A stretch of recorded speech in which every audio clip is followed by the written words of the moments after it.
നമസ്കാരം, ഞാൻ കിളിയൂർ അജിത്ത്. കിളിയൂർ ടാക്കീസിലേക്ക് എല്ലാ പ്രേക്ഷകർക്കും സ്വാഗതം. ദേശചരിത്രം എന്ന പങ്ക്തിയിൽ ഇന്നു ഞാൻ അവതരിപ്പിക്കുന്നത് ശാസ്തമംഗലം എന്ന പ്രദേശത്തെക്കുറിച്ചാണ്. തിരുവനന്തപുരം പട്ടണത്തിലെ പ്രാചീന ജനവാസ സങ്കേതങ്ങളിലൊന്നാണ് ശാസ്തമംഗലം. ഇവിടെ നിന്ന് ലഭിച്ച നന്നങ്ങാടികൾ ഈ പ്രദേശത്ത് മധ്യശിലായുഗത്തിലും ഇവിടെ ആൾവാസമുണ്ടായിരുന്നു എന്നതിന് തെളിവ് തരുന്നു. ഈ പ്രദേശത്തിന് ശാസ്തമംഗലം എന്ന പേര് എങ്ങനെ കിട്ടി എന്ന് ആദ്യം പരിശോധിക്കാം. കുടിപാർപ്പിന് അനുയോജ്യമായ പ്രദേശങ്ങളെ മംഗലം എന്ന് വിളിച്ചിരുന്നു. ഇനി പൂർവപദമായ ശാസ്ത എന്താണെന്ന് പരിശോധിക്കാം. സംശയിക്കേണ്ട, അത് ശാസ്താവോ ചാത്താവോ തന്നെ. ശാസ്തമംഗലത്ത് നിന്നുള്ള പേരൂർക്കടപ്പാതയിൽ പൈപ്പിൻ മൂട്ടിൽ കിഴക്കുമാറി വഴിനിരപ്പിൽ നിന്ന് ഉയർന്ന ഒരു കുന്നുണ്ട്. ഇവിടെ മഹാദേവർ പ്രതിഷ്ഠയുള്ള ഒരു പുരാതന ക്ഷേത്രമുണ്ട്. ക്ഷേത്രത്തിൻ്റെ തെക്കു പടിഞ്ഞാറേ മൂലയിൽ, അതായത് കന്നിയിൽ, കിള്ളിയാറിൻ്റെ തീരത്ത് പടിഞ്ഞാറ് ദർശനത്തിൽ ശാസ്തമംഗലം എന്ന സ്ഥലനാമത്തിന് കാരണഭൂതനായ ചാത്താവ് കുടികൊള്ളുന്നു. അധികമാരും അറിയാതെ. ചാത്താവിനൊപ്പം ചാത്തയുമുണ്ട്, അതായത് ഭൂതത്താനും ഭൂതമ്മയും. ചാത്തൻകാവിൻ്റെ അവശിഷ്ടങ്ങൾ ഇവിടെ ഇപ്പോഴും പേരിന് അവശേഷിക്കുന്നു. തിരുച്ചാത്തമംഗലം എന്നായിരുന്നു ശാസ്തമംഗലത്തിൻ്റെ പൂർവ്വനാമം. 12ാം നൂറ്റാണ്ടിനടുത്ത് രചിക്കപ്പെട്ടതായി കരുതുന്ന കൂവക്കര മഠത്തിൽ നിന്ന് ലഭിച്ച വട്ടെഴുത്ത് ലിഖിതത്തിൽ നിന്നാണ് ശാസ്തമംഗലം തിരുച്ചാത്തമംഗലം എന്ന പേരിൽ അറിയപ്പെട്ടിരുന്നു എന്ന വിവരം ലഭിക്കുന്നത്. ഒരു ഭൂമി കൈമാറ്റം സംബന്ധിച്ച രേഖയാണ് ഈ ലിഖിതം.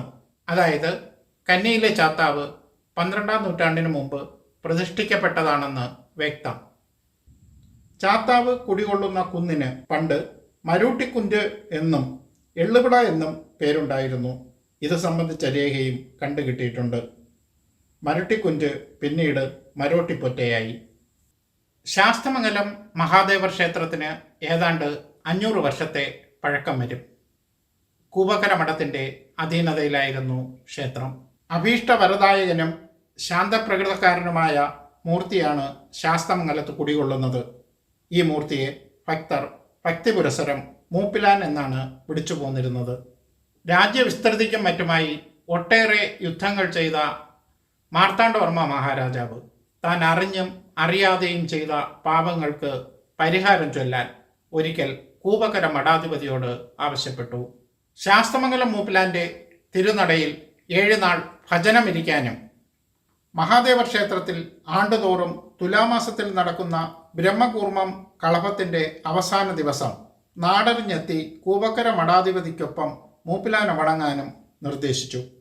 വിധിപ്രകാരം മാർത്താണ്ഡവർമ്മ മഹാരാജാവ് ഭജനമിരിക്കുകയും തുടർന്നുള്ള വർഷങ്ങളിൽ കളഭപൂജയ്ക്ക് രാജകീയ ചിഹ്നങ്ങൾ അണിഞ്ഞ് നാടറിഞ്ഞെത്തി മൂപ്പിലാനെ വണങ്ങുകയും വഴിപാടുകൾ അർപ്പിക്കുകയും ചെയ്തു.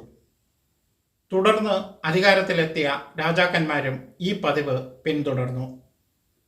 പിൽക്കാലത്ത് ഇത് ശാസ്തമംഗലം എഴുന്നള്ളത്ത് എന്ന പേരിൽ അറിയപ്പെട്ടു.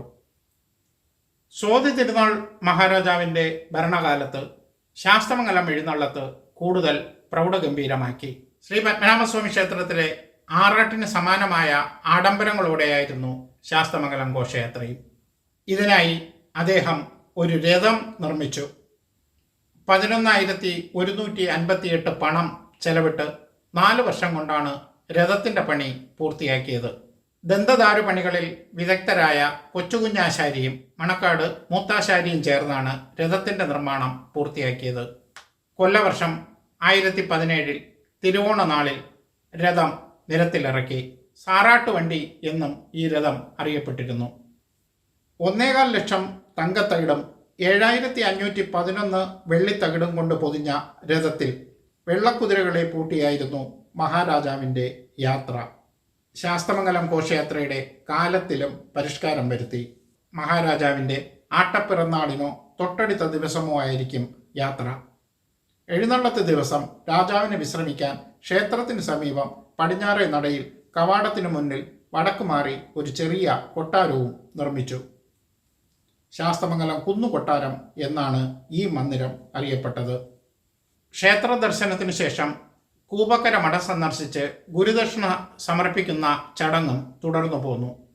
ഘോഷയാത്രയ്ക്കെത്തുന്ന രഥം സൂക്ഷിക്കുന്ന സ്ഥലം രഥപുരക്കുന്ന് എന്ന് അറിയപ്പെട്ടു. ഇന്നും ഈ സ്ഥലം ഇതേ പേരിലാണ് അറിയപ്പെടുന്നത്.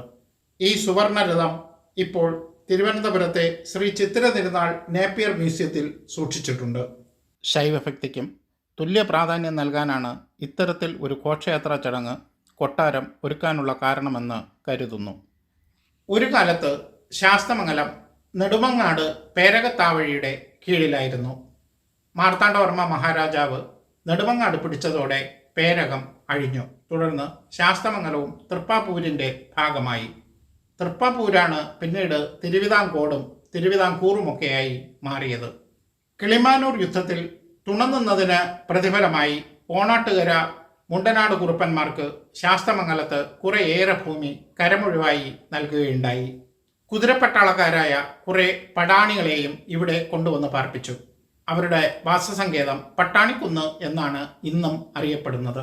ശ്രീരാമകൃഷ്ണാശ്രമവും അതിന് കീഴിലുള്ള ആശുപത്രിയും പ്രവർത്തിക്കുന്നതും ശാസ്തമംഗലത്താണ്.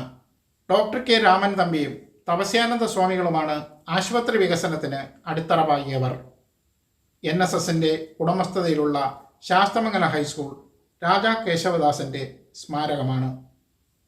മറ്റൊരു ദേശചരിത്രവുമായി വീണ്ടും കാണാം. നന്ദി, നമസ്കാരം.